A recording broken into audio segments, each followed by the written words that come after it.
Hello and welcome to easy polity students. आप सभी का एक बार फिर से मैं इजी पॉलिटी के चैनल में बहुत बहुत स्वागत करता हूं। और आप सबको पता है ये चैप्टर 2 के पार्ट 4 है। ऑलरेडी पार्ट 1, 2 एंड 3 हमने कवर कर रखा था। लास्ट पार्ट 3 में हमने Nelson Mandela hero of the freedom, उन्होंने जो कैसे 27 साल जेल में रहे, देन फिर उसके बाद वो बाहर निकल के आते हैं। उसके बाद चूज पीस ओवर रिवेंज, मतलब पीस को कहीं ना कहीं स्टेब्लिश करने का प्रयास करते हैं। ये सारी चीजें हमने देखा। बेसिकली हमने नेल्सन मंडेला का एक बैकग्राउंड जाना और नेल्सन मंडेला कौन है उनके बारे में हमने अपने लास्ट पार्ट में जाना है। आज हम आखिर फाइनली एपर्टाइज सिस्टम साउथ अफ्रीका में कैसे खत्म होता है उसके बारे में जानेंगे। स्टूडेंट्स, आप सबको एक चीज अच्छे से पता है, ये जो हमारा चैनल है इजी पॉलिटी, यहाँ पे हम कोशिश कर रहे हैं कि क्लास 9 से क्लास 9 से 12 तक हम पॉलिटिकल साइंस के जितने कॉन्सेप्ट है, एनसीईआरटी के जो भी चैप्टर्स है उसको कंप्लीट करें। साथ ही हमारा प्लान है कि हम जो ग्रेजुएशन अंडर ग्रेजुएट्स के जो बच्चे होते हैं उनके लिए भी जो अलग अलग सब्जेक्ट पॉलिटिकल साइंस ऑनर्स जो ले रखे हैं उनके लिए भी हम कहीं ना कहीं फ्यूचर में सोच रहे हैं लेक्चर्स उनके सब्जेक्ट्स पे, मतलब पॉलिटिकल साइंस ऑनर्स के जो सब्जेक्ट्स होते हैं, ठीक है, जैसे political theory, western political theory, ये सारी चीजें हम कहीं ना कहीं फ्यूचर में कवर करेंगे। But at this point of time हमारा पॉइंट है और हमारा ये है कि जल्दी से जल्दी क्लास 9 के जो 5 पूरे चैप्टर्स है उसको कंप्लीट करें। सो स्टूडेंट्स, आप इसके साथ बने रहिए। आपके सारे चैप्टर जो पॉलिटिकल साइंस के हैं यहाँ पे हम कवर करेंगे, बहुत जल्दी सारे चैप्टर्स को हम कवर करेंगे।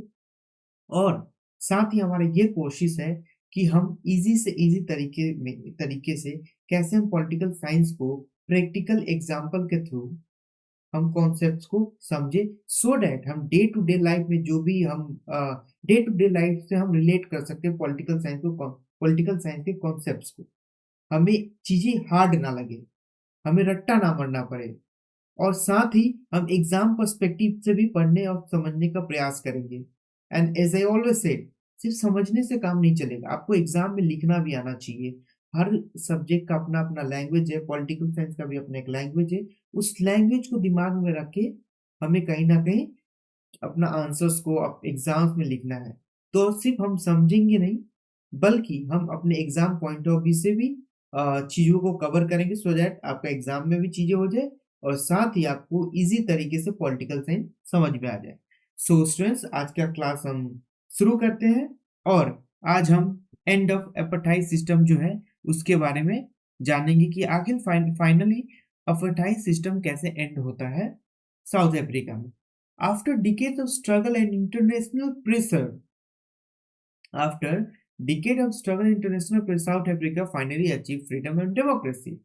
हमने लास्ट क्लास में देखा था बहुत ज़्यादा स्ट्रगल एंड प्रोटेस्ट के बाद 27 इयर्स जो नेल्सन मंडेला जी थे उन्होंने अपना जेल में बिताया था अपना जीवन को।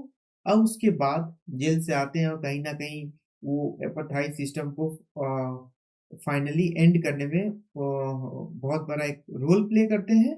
और धीरे धीरे क्या होता है, फाइनली एपार्थाइड सिस्टम कहाँ साउथ अफ्रीका में खत्म हो जाता है। और खत्म सिर्फ सिर्फ नेल्सन मंडेला नहीं, वहाँ के लोग नहीं, ऑफ कोर्स उनकी बहुत बड़ी भूमिका रही है इसको खत्म करने में, लेकिन साथ ही इस टाइम तक इंटरनेशनल प्रेशर, मतलब अलग अलग देश से भी एक प्रेशर बनने लगा कि हाँ इनके साथ गलत हो रहा है, यहाँ पे ये जो रेशियल डिस्क्रिमिनेशन होता है उसको खत्म करना चाहिए, खत्म होना चाहिए। सो फाइनली एंड होता है अपार्थाइड सिस्टम और वहाँ पे डेमोक्रेसी स्टेब्लिश हो जाता है साउथ अफ्रीका में। नाउ पॉलिटिकल पार्टीज जो जो भी बैंड थे उनको अनबैन किया जाता है, ठीक है, मतलब जो बैन करे, जैसे कि national Congress of south Africa को जो बैन करके रखे थे उन्होंने, और बाकी जो भी पार्टीज वहां पे जो बैन बैन हो रखी थी वो सारा अनबैन वहां पे किया जाता है। देन मंडेला को, जैसे मैंने बताया, 27 साल बाद जेल से निकाला भी जाता है, be negotiable new South Africa. और जैसे ही जेल से निकलते हैं तो एक नए नए साउथ साउथ अफ्रीका को कैसे बनाया जाए, जैसे हम बात करते हैं ना कि ये नया भारत है, न्यू इंडिया, हम न्यू इंडिया कहते हैं ना अभी मोदी जी के टाइम में, मोदी जी के टाइम में we use to call new India. वैसे ही नेल्सन मंडेला जी बाहर निकलते हैं और उसके बाद शुरू हो जाता है कि आखिर न्यू साउथ अफ्रीका हम कैसे बनाएंगे। पहला फ्री इलेक्शन साउथ अफ्रीका में कब होता है? 1994 में। और races vote together for the first time in South African history.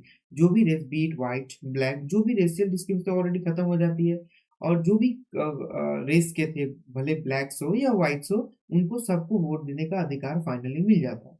कब मिलता है? और पैरा फ्री इलेक्शन कब होता है साउथ अफ्रीका? 1994। ये डेट बहुत इंपॉर्टेंट है। 1994, 1994 में पहला फ्री इलेक्शन होता है साउथ अफ्रीका में, ठीक है। और democracy, south Africa transfer into true democracy with equal rights for every citizen. और फाइनली सबको इक्वल इक्वल इक्वल एक डेमोक्रेटिक कंट्री बन जाता है जहां पे हर किसी को इक्वालिटी से ट्रीट किया जाता है। सो स्टूडेंट्स, इसमें याद क्या रखना है कि जब सबसे पहला फ्री इलेक्शन साउथ अफ्रीका में कब होता है? 1994, 1994 में। नाउ, आखिर साउथ अफ्रीका कॉन्स्टिट्यूशन इतना स्पेशल क्यों है? Why South Africa constitution is so special? क्या मतलब साउथ अफ्रीका कॉन्स्टिट्यूशन को स्पेशल बनाता है, उसके बारे में जानेंगे आप। What made it unique? South Africa का जो कॉन्स्टिट्यूशन है क्या यूनिक बनाता है? No revenge. इन्होंने क्या किया? कोई रिवेंज नहीं लिया। Black majority choose forgiveness over punishment. जो ब्लैक मेजोरिटी में थे वो उन्होंने क्या चूज किया कि नहीं, हम व्हाइट्स को पनिश नहीं करेंगे। व्हाइट जो थे माइनॉरिटी, व्हाइट माइनॉरिटी में थे, राइट। पहले हमने पार्ट में माइनॉरिटी में थे, हमने पहले पार्ट में देख रखा है कि व्हाइट माइनॉरिटी में थे।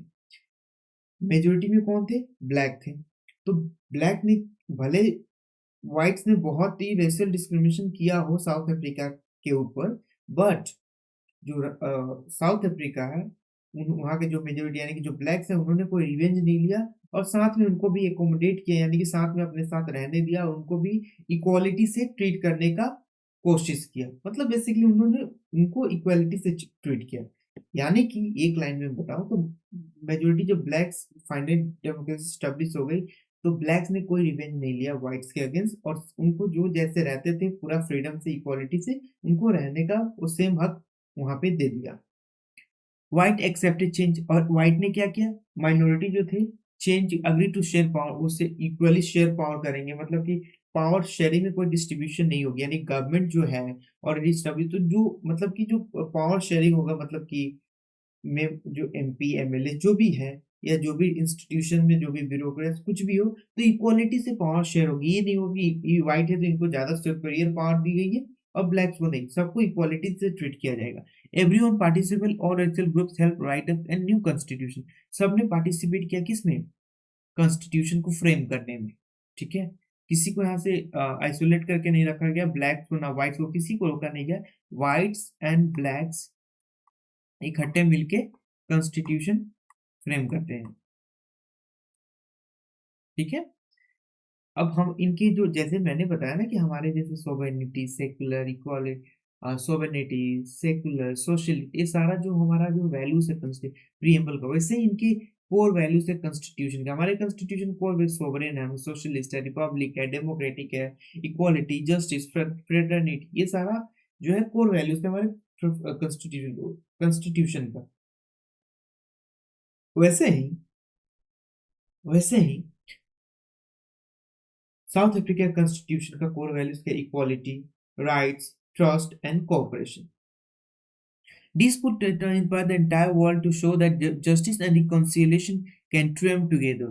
मतलब ये कि ये पूरा दुनिया को शो किया कि इंसाफ और जस्टिस एंड रिकंसिलिएशन, मतलब जस्टिस, इंसाफ और सबको इकट्ठे मिलके चल सकते हैं। ये साउथ अफ्रीका कॉन्स्टिट्यूशन ने पूरे दुनिया को बताया, इसीलिए इसको यूनिक माना गया। यूनिक क्यों माना गया? क्योंकि इंसाफ मिला सबको और साथ में ब्लैक्स एंड व्हाइट एक साथ मिल के रहे।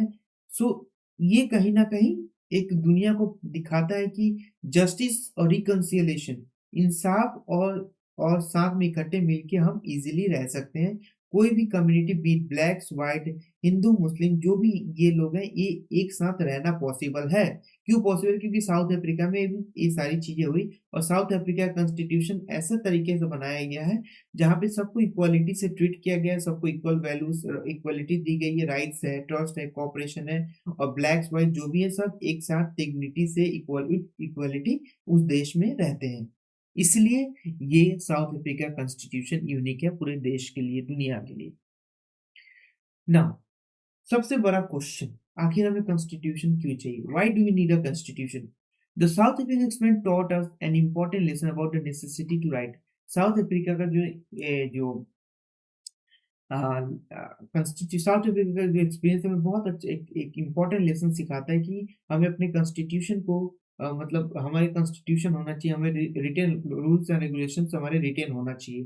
ठीक है, देखते हैं कहते हैं blacks fear discrimination. After centuries oppression the black majority worried that racial discrimination might continue to new form. क्यों? अब देखो बहुत साल तक क्या हुआ, इन्होंने ब्लैक्स जो थे वो रेशियल डिस्क्रिमिनेशन फेस कर रहे थे एंड जैसे दिन बीत रहा था वैसे और कहीं ना कहीं इसका अलग अलग बहुत ही मतलब कि और क्रुएलिटी इनके अगेंस्ट बढ़ते जा रही थी। ठीक है, तो ब्लैक्स को डिस्क्रिमिनेशन का डर था, व्हाइट्स फेयर लॉस। व्हाइट्स को क्या डर था कि उनसे उनकी जो सत्ता है वो छीन ली जाएगी।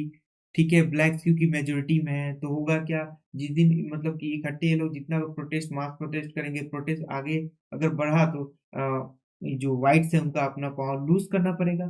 तो सॉल्यूशन क्या था इसका सॉल्यूशन क्या मिला? Both group agree to create a constitution, a supreme law that would protect everyone rights and clearly define governments power. Simple. Blacks discrimination किस चीज से डर रहा था? कहीं मतलब कि मतलब बहुत ज्यादा डिस्क्रिमिनेशन कहीं इनके साथ और क्रुएल्टी ना हो, इससे डर रहे हैं। व्हाइट्स इन पे क्रुएल्टी ना करें रेशियल डिस्क्रिमिनेशन को लेके, तो इसके लिए ब्लैक्स डर रहे हैं। ब्लैक्स व्हाइट ब्लैक्स इसलिए डर रहे हैं क्योंकि मेजोरिटी में जब चाहे अगर एक साथ सब मिल के अगर आ गए तो हम हमारे पास जो भी गवर्नमेंट पावर है, जो भी हम यहाँ पे जो राज कर रहे हैं हमारा वो सब छीन जाएगा। तो दोनों में डर है। तो इसका सोल्यूशन क्या है कि हम एक रूल्स एंड रेगुलेशन बनाते हैं जो कि सुप्रीम होगा, यानी कि उस रूल्स एंड रेगुलेशन से ऊपर कोई नहीं होगा, राइट? इस रूल्स एंड रेगुलेशन से ऊपर एक होता है ना, आई डोंट नो, मैं ट्राई कर रहा हूँ।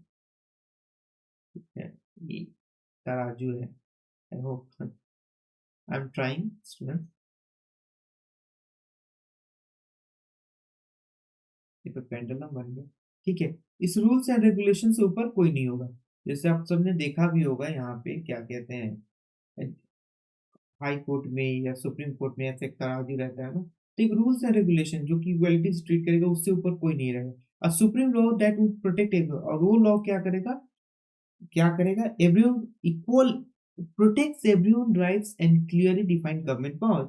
सबके राइट्स को प्रोटेक्ट करेगा और गवर्नमेंट के पास क्या क्या पावर्स होंगे वो सारा लिखा रहेगा, उसी के अकॉर्डिंग कॉन्स्टिट्यूशन और रिटन लॉज के अकॉर्डिंग देश चलेगा, जहां पे किसी से कोई डर नहीं रहेगा। ब्लैक के पास क्या पावर है वो भी लिखा रहेगा, व्हाइट के पास क्या पावर है वो भी लिखा रहेगा। So now you got it कि हमें constitute written rules and regulations क्यों चाहिए।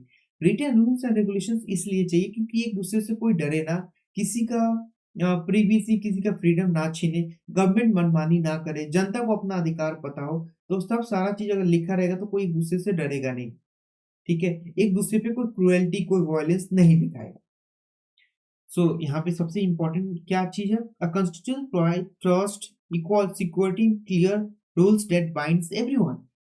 एक कॉन्स्टिट्यूशन क्या प्रोवाइड करता है? ट्रस्ट बिल्ड करता है, सिक्योरिटी प्रोवाइड करता है and clear rules, and clearly rules लिखा रहता है कि ये सारी चीजें होनी है।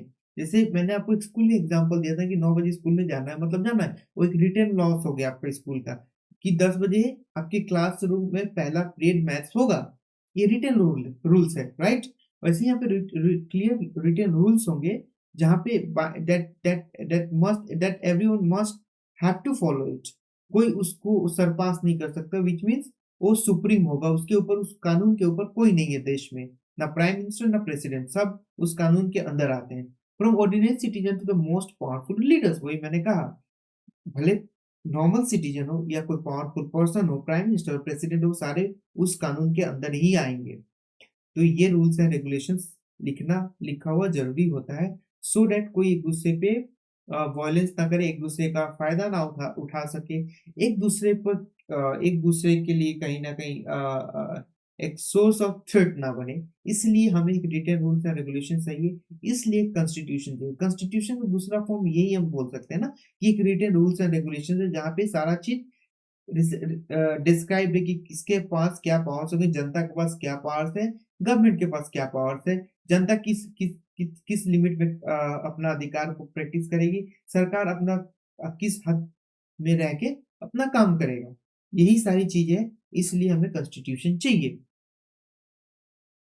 नाउ सबसे इंपॉर्टेंट चीज आज हम अब देखेंगे कि वह सोवरेन एंड सोशलिस्ट। जैसे मैंने बताया था कि हमारे प्रिएबल में क्या है, just justice justice equality, justice, fraternity, fraternity, sovereign, social, ये सारी चीजें हमारे प्रिएबल में हैं। तो अब हर एक वर्ड को अब डिटेल में समझेंगे। सोवरेन क्या है? India is completely independent, no foreign rule foreign power can tell us what to do. Right, मैंने शायद पहले भी बताया है कि हम इंडिपेंडेंट हैं, हमें कोई बाहरी देश हमें नहीं बताएगा कि हमारा देश कैसा चलना चाहिए, हमारे देश में क्या कानून लागू होना चाहिए, क्या नहीं लागू होना चाहिए, क्या पॉलिसीज को हमको अप्लाई करना है अपने देश में और क्या नहीं करना है। ये सारा चीज कौन करेगा? हमारे देश के जनता करेंगे। हमारा देश का जनता का जो रिप्रेजेंटेटिव है, वो अपना देश का जनता अपना रिप्रेजेंटेटिव चूज करेंगे, और वही कोई पॉलिसीज या देश में क्या कानून होगा, देश कैसे चलेगा, वो काम करेंगे। यानी कि जनता का अधिकार है, जनता डिसाइड करती है कि कैसे हमारा देश चलेगा, हमारे देश में क्या कानून होंगे, क्या पॉलिसीज आएंगे।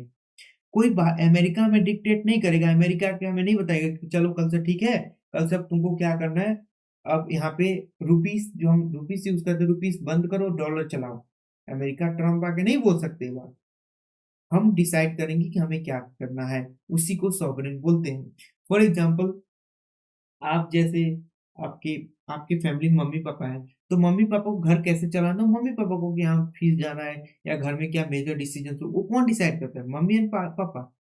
राइट, वो डिसाइड करते हैं। कोई और रिलेटिव आके कोई बोलता है कि ठीक है, आपका बच्चा पढ़ाई नहीं कर रहा तो आपको स्कूल से निकलवा दो, क्या आपको मम्मी पापा इसको स्कूल छुड़वाते हैं? नहीं छुड़वाते हैं। राइट, वो डिसाइड करते हैं, नहीं मतलब कि ठीक है, ये तो हमारा है ना कि ये मेरा बेटा है या मेरी बेटी है, तो इसमें मेरा हक है, मुझे पता है ना मुझे क्या करना है नहीं करना है। आप कौन होते बोलने वाले? तो फाइनल डिसीजन कौन लेता है? आपके मम्मी पापा। वैसे ही देश है, देश में हमारे जो देश के जो जनता है, जो उनका रिप्रेजेंटेटिव है, यानी कि मोदी जी, हमने चूज करके मोदी जी को प्राइम मिनिस्टर बनाया है। राइट, मोदी जी को हमने पीएम बनाया है देश का। तो ये डिसाइड करेंगे, ये लोग डिसाइड करेंगे कि हमारे देश में क्या पॉलिसी होनी चाहिए, क्या पॉलिसीज नहीं होनी चाहिए। अमेरिका आके डिक्टेट नहीं करेगा, पहली चीज।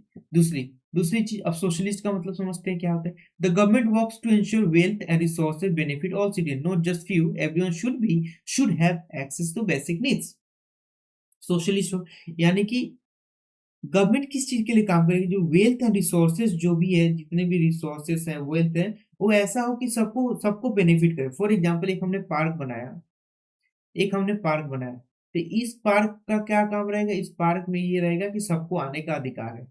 इस पार्क में सबको आने का अधिकार है, यहाँ पे किसी के लिए रोका नहीं जाएगा। मतलब कि ये नहीं है कि हाँ, बहुत ज्यादा पैसे हो तो उनको जाने का अधिकार है, इस पार्क में उनको एंट्री है, और जो गरीब है वो नहीं जा सकते, कोई भी जा सकता है। यानी कि ये पब्लिक प्रॉपर्टी है। गवर्नमेंट हॉस्पिटल यहाँ पे कोई भी जा सकता है। राइट, बेसिक नेसेसिटी जैसे इलेक्ट्रिसिटी देना, ठीक है, इलेक्ट्रिसिटी देना, सबको इलेक्ट्रिसिटी मिलनी चाहिए, ये बेसिक अधिकार है। एजुकेशन सबको मिलना चाहिए, इसको रिस्ट्रिक्ट नहीं किया जाएगा, हर किसी के लिए एजुकेशन फ्री है, वो फ्री कर सकते हैं till class 14 years of age, 14 साल तक पूरी एजुकेशन फ्री है।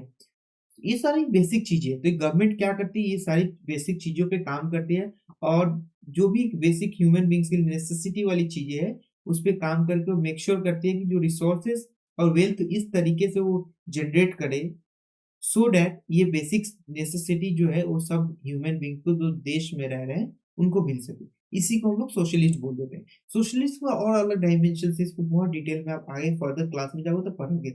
अभी के लिए बस इतना समझो कि सरकार क्या करती है। जो भी सरकार का हमेशा से कोशिश रहता है कि वेल्थ या जो भी रिसोर्सेस, जो सरकार के जो पॉलिसीज होते हैं, ऐसे होते हैं कि वो सबको बेनिफिट पहुंचाए, किसी एक पर्टिकुलर सेक्शन के लिए नहीं होता।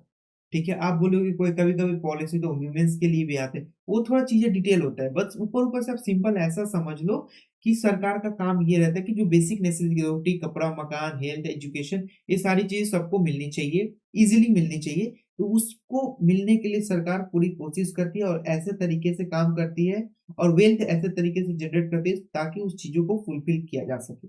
ये सोशलिस्ट। अब एग्जांपल से सोशलिस्ट वैल्यू समझते हैं।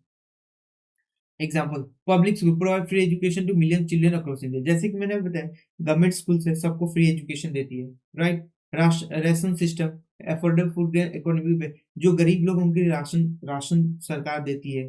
ठीक है, government hospital health care service at low और नो कॉस्ट। गवर्नमेंट हॉस्पिटल से ये सारी चीजें क्या मेक श्योर करते हैं कि जो बेसिक चीजें है, बेसिक नेसेसिटी है, वो सारे ह्यूमन सारे मतलब कि जो गरीब है, गरीब से गरीब लोग भी हैं, उनको मिल सके। तो उसी को हम सोशलिस्ट बोलते हैं। सरकार मतलब सिंपल एक लाइन में ये है कि सरकार कोशिश करती है कि जो गरीब से गरीब व्यक्ति है उसको जीने का हक है और उसको हर बेसिक नेसेसिटी जैसे हेल्थ, एजुकेशन, इलेक्ट्रिसिटी, ये सारी चीजें, फूड, ये सारी चीजें उनको मिले और इजीली उसका एक्सेस कर पाए। तो ये सरकार हमेशा से चीज को लेके कोशिश करते रहती है। That's it. समझ के सोवरेन क्या है, सोशलिस्ट क्या है। नाउ, सेकुलर एंड डेमोक्रेटिक का मतलब क्या है? सेकुलर डेमोक्रेटिक का मतलब India has no official state religion. The government treats all religion equally does and does not favour और डिस्क्रिमिनेट अगेंस्ट एनी फेथ। ठीक है, इंडिया का कोई अपना पर्टिकुलर रिलीजन नहीं है। इंडिया में कोई ऑफिशियल रिलीजन नहीं है। यहाँ पे हिंदू भी रहते हैं, मुस्लिम, सिख, ईसाई, सारे लोग रहते हैं। ठीक है, citizens are free to practise any religion. कोई भी रिलीजन आप प्रैक्टिस करते हैं, मुस्लिम मुस्लिम रिलीजन फॉलो करे, मुस्लिम चाहे तो हिंदुइज्म फॉलो कर सकता है, सिख चाहे तो हिंदुइज्म फॉलो कर सकते हैं, हिंदुइज्म चाहे तो सिखिज्म फॉलो कर सकते हैं। तो यहाँ पे कोई रिलीजन जिसका जो चाहे रिलीजन प्रैक्टिस कर सकता है हमारे देश में, क्योंकि हमारा कोई ऑफिशियल रिलीजन नहीं है। State does not promote one religion over other. State कोई एक रिलीजन को प्रोमोट नहीं करती। और religious freedom is a fundamental right. Article 25 से 30 के बीच में जो रिलीजियस फ्रीडम के बारे में दे रखा है, तो एक फंडामेंटल राइट है रिलीजियस फ्रीडम, क्योंकि जो लोग भी जो रिलीजन फॉलो करना चाहे वो कर सकते हैं। ये हमारा हमारा कॉन्स्टिट्यूशन ने इस चीज का अधिकार दे रखा है। डेमोक्रेटिक का मतलब क्या है? In a democratic people have the power, citizen elect their leaders through free and fair election. ठीक है, हम डेमोक्रेटिक कंट्री है। ठीक है, तो डेमोक्रेसी में क्या होता है? पीपल के जनता को, देखो ये देखो, जनता का पावर है, ये क्या कर रहे हैं? फ्री एंड फेयर इलेक्शंस के थ्रू अपना रिप्रेजेंटेटिव चूज कर रहे हैं। जो 18 साल से ऊपर उनको वोट देने का अधिकार है, वो एलिजिबल है, they are eligible to cast their vote. Leaders are accountable to the people. जो सरकार है जैसे मोदी जी है, वो अकाउंटेबल है, यानी कि वो ऐसे काम नहीं करेंगे जो जनता के हित में ना हो। अगर उन्होंने जनता के अगेंस्ट में कोई काम उन्होंने किया, तो जनता नेक्स्ट जब इलेक्शन होगी तो उनको पनिशमेंट देके उनको हरा देगा वोट से। और क्या जनता क्या करेगी फिर उसके बाद? किसी और को प्राइम मिनिस्टर बना देगी। फॉर एग्जाम्पल, 5 साल मोदी जी का काम पसंद नहीं है, तो नेक्स्ट जब इलेक्शन होगा तो उसमें किसको? राहुल गांधी जी को प्राइम मिनिस्टर बना देंगे। ऐसे, यानी कि अकाउंटेबल होना पड़ेगा, जनता के हित में ही काम करना है, जनता के विश के अकॉर्डिंग काम करना है। उसके अगेंस्ट आप नहीं जा सकते। अगर आप जाओगे तो नेक्स्ट इलेक्शन में आपको जनता फिर से आपको वोट कम देके आपको हरा देगी और किसी और को प्राइम मिनिस्टर बना सकती है। सिटीजन के पार्टिसिपेट गवर्नमेंट डिसीजन, गवर्नमेंट जो भी डिसीजन है उसमें सिटीजन पार्टिसिपेट करते हैं। अब आप सोचो कि भाई गवर्नमेंट डिसीजन ले तो सिटीजन, अब मैं कहाँ पार्टिसिपेट कर रहा हूँ? नहीं, ऐसा नहीं होता। बहुत सारे पॉलिसीज, बहुत सारे डिसीजन उस पर डिबेट्स होता है, पब्लिक प्लेटफॉर्म पे आता है, न्यूज चैनल में आता है, आपने डिबेट ये सब सुना ही होगा, राइट। तो इससे क्या होता है, अलग अलग पैनलिस्ट बैठते हैं, उस पर डिस्कस करते हैं, अपना सजेशन देते हैं। फिर आजकल मोदी जी बहुत सारे जैसे एजुकेशन पॉलिसी आई, उस पे भी क्या हुआ कि बहुत सारा उस पे डिबेट डिस्कशन, अलग अलग पेरेंट्स से स्कूल से भेजा गया, स्कूल का भी ओपिनियन लिया गया कि ये एजुकेशन पॉलिसी ठीक है कि नहीं। तो ऑफ कोर्स मतलब कि डीसी गवर्नमेंट डिसीजन में सिटीजन भी पार्टिसिपेट करते हैं। ठीक है, अब रिपब्लिक का मतलब क्या होता है? In a republic head of the state is elected by people. आपको याद करो लास्ट या पार्ट 3 या पार्ट 2 में आपको बता रखा होगा मैंने कि रिपब्लिक मतलब क्या होता है, कि जनता चूज करती है। याद है? रिमेम्बर, रिपब्लिक, रिपब्लिक एंड मैंने मोनार्की में आपको डिफरेंस बताई होगी, है ना? जहां पे मैंने ब्रिटेन का, यूके का, जहां पे मैंने यूके का एग्जांपल देके आपको समझाया था। सो वही है, इलेक्टेड बाय द पीपल, है ना, जनता चूज करती है, not born into power, not born into power, यानी कि उसका फैमिली वाइज नहीं चलता, मतलब कि हाँ उसका फादर प्राइम मिनिस्टर थे, प्रेसिडेंट थे, इसलिए उसका बेटा बनेगा, ऐसा नहीं चलता। यानी कि बॉन्ड नहीं है यहाँ पे, इलेक्शन के थ्रू होता है। Citizen vote through their elected representative, यानी कि जो हम लोग अपना रिप्रेजेंटेटिव भेजते हैं, जो एमपी एमएलए, जो एमपी से एमएलए जो चूज करके भेजते हैं ना, वो क्या करते हैं, मतलब कि हमने क्या किया, सिटीजन ने क्या किया, अपना एमपी एमएलए चूज किया, यानी कि मोदी जी को हमने चूज किया, राजनाथ जी को चूज किया, अमित शाह जी को चूज किया, चीफ मिनिस्टर को आप चूज करते, ये सारे लोग क्या एमपी हो गए। कुछ जो स्टेट में अगर इलेक्शन होती है लेजिस्लेटिव असेंबली, उसमें एमएलए होते हैं। ठीक है, इसको डिटेल में अगर आप जानते हो ठीक है, नहीं तो बाकी आपको पढ़ने को मिलेगा एमपी एंड एमएलए के बारे में। तो क्या होता है, जनता चूज करती है। अब ये क्या करते हैं, ये दोनों मिलके क्या करेंगे, एमपी एमएलए मिलके क्या करेंगे, प्रेसिडेंट का इलेक्शन होगा, प्रेसिडेंट चूज करेंगे। प्रेसिडेंट की इलेक्शन में डायरेक्टली आप वोट नहीं दोगे, ये आपका जो वोट दिया गया जो रिप्रेजेंटेटिव है आपका है, ये प्रेसिडेंट के इलेक्शन में वोट देंगे, और उसके बाद प्रेसिडेंट चूज होता है। जिनको ज्यादा वोट वोट मतलब मिलता है वो प्रेसिडेंट बनते हैं। प्रेसिडेंट इलेक्टेड 5 साल के लिए भी, प्रेसिडेंट कितने साल के लिए इलेक्ट किया जाता है, 5 ईयर्स के लिए, उसके बाद फिर से इलेक्शन होते हैं। Remember, India has an elected representative at the head of the state. India के पास elected representative है as the head of the state, not a hereditary monarch. This makes a republic. तो hereditary monarch नहीं, जैसे Britain में hereditary है ना, कि Elizabeth के कुछ ब्लड रिलेशन से कोई और आया, फिर प्रिंस चार्ल्स टू, तो ऐसा नहीं, यहाँ पे वो लोग फैमिली वाइज चलते हैं। बट इंडिया में जहाँ पे रिपब्लिक जहाँ पे भी होगी, वहाँ पे क्या होता है, वहाँ पे होता ये है कि इलेक्शंस के थ्रू इलेक्ट किया जाता है हेड ऑफ द स्टेट, यानी कि प्रेसिडेंट। अब हम समझते हैं जस्टिस। अब हम समझते हैं, क्या समझते हैं, जस्टिस क्या होता है, right. So will study justice, liberty, equality and fraternity. सबसे पहले, these four values form the heart of our constitution. They define what kind of society Indians aspire to be.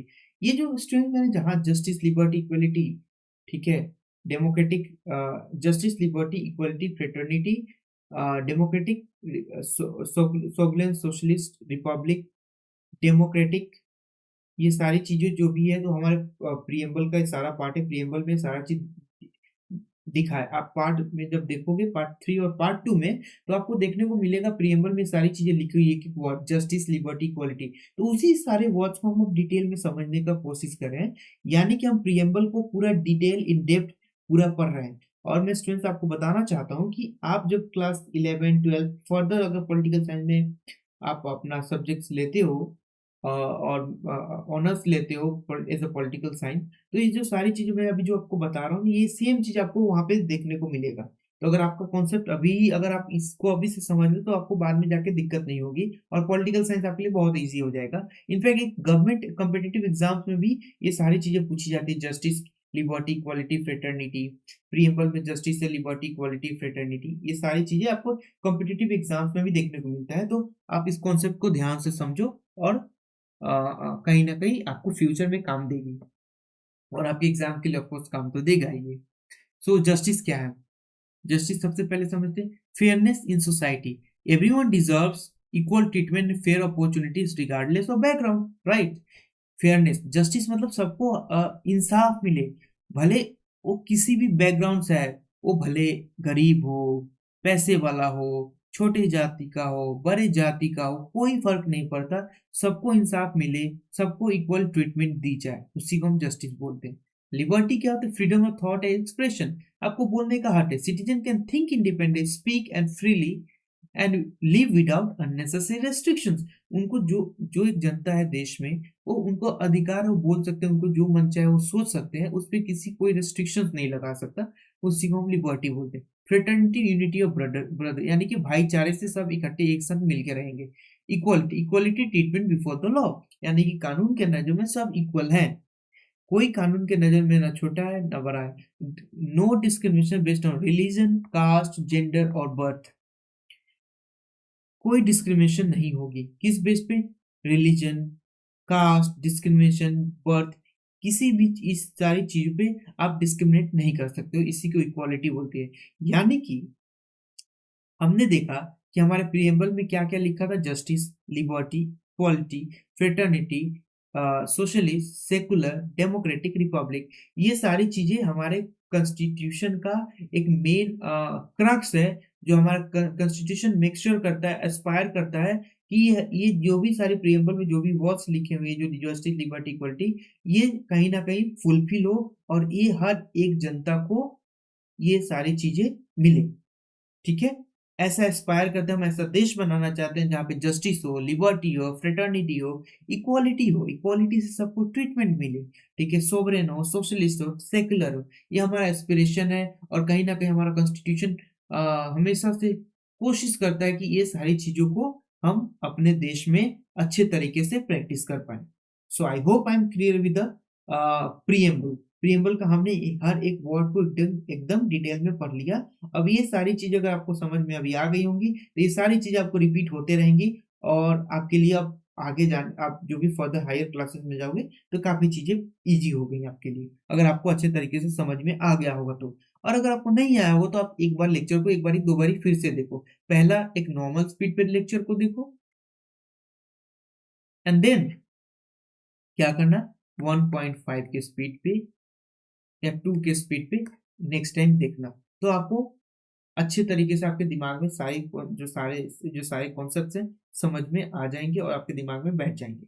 ठीक है, नाउ क्विक रिमेंबर, जे justice, liberty, equality, ये देखो आपके लिए बहुत important, JLEF quick revision एक ये है। अगर इक्वली क्या क्या है, J justice, liberty, equality and freedom, these values ensure India remains a fair, free and united nation. ये क्या इंश्योर करता है, फ्री फेयर, सबके लिए फ्री फेयर एंड यूनाइटेड, एक साथ रहे, फ्री फेयर मतलब कि इंसाफ के साथ हमारा देश, सबको इंसाफ मिले, इक्वालिटी से रहे और एक साथ इकट्ठा, एक साथ मिलके रहे। ठीक है, अब JELEF देखो यहाँ पे एक बहुत बड़ा ट्रिक दिया गया है।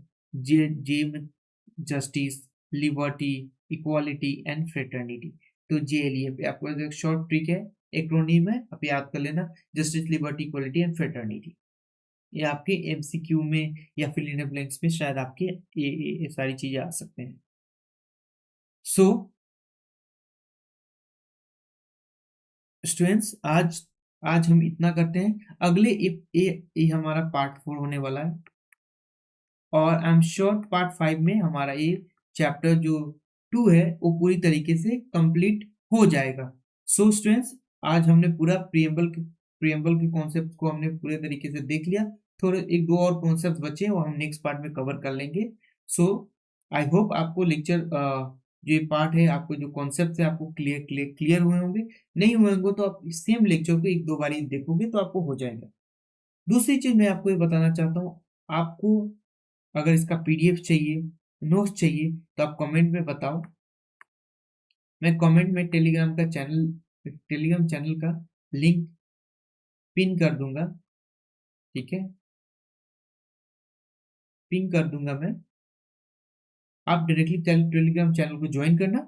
उसके बाद ज्वाइन करने के बाद मैं वहां पे आपको सारे जो PDF है आपको मैं प्रोवाइड करवा दूंगा और साथ ही आपके एग्जाम में जो भी इंपॉर्टेंट क्वेश्चंस आंसर आने वाले हैं, प्रोबेबल क्वेश्चन आ सकते हैं, मतलब 90% वहां से आपके सारे जो भी एग्जाम्स में आने वाले होंगे, आपके सारे क्वेश्चन आंसर मैं कवर करवा के एक PDF बना के दे दूंगा। और अगर आपको कोई भी क्वेरी, कोई भी दिक्कत या कहीं भी कॉन्सेप्ट में दिक्कत हुई हो तो आप कमेंट करके अपना क्वेरी को पूछ सकते हो, अपने कॉन्सेप्ट्स को पूछ सकते हो, क्लियर कर सकते हो। एंड पर्सनली ये जो आपका जो भी कमेंट्स होता है उसको मैं पढ़ता हूँ। सो अगर कोई भी डाउट हो, कोई भी सजेशन हो तो आप कमेंट बॉक्स में बता सकते हो, अपने डाउट्स को पूछ सकते हो। सो दैट्स ऑल स्टूडेंट्स, मिलते हैं हम अब पार्ट 5 में। अगले वीडियो में हम पार्ट 5 में मिलेंगे और उसमें हम इस चैप्टर को कंप्लीट कर देंगे। सो आप सभी का बहुत बहुत धन्यवाद।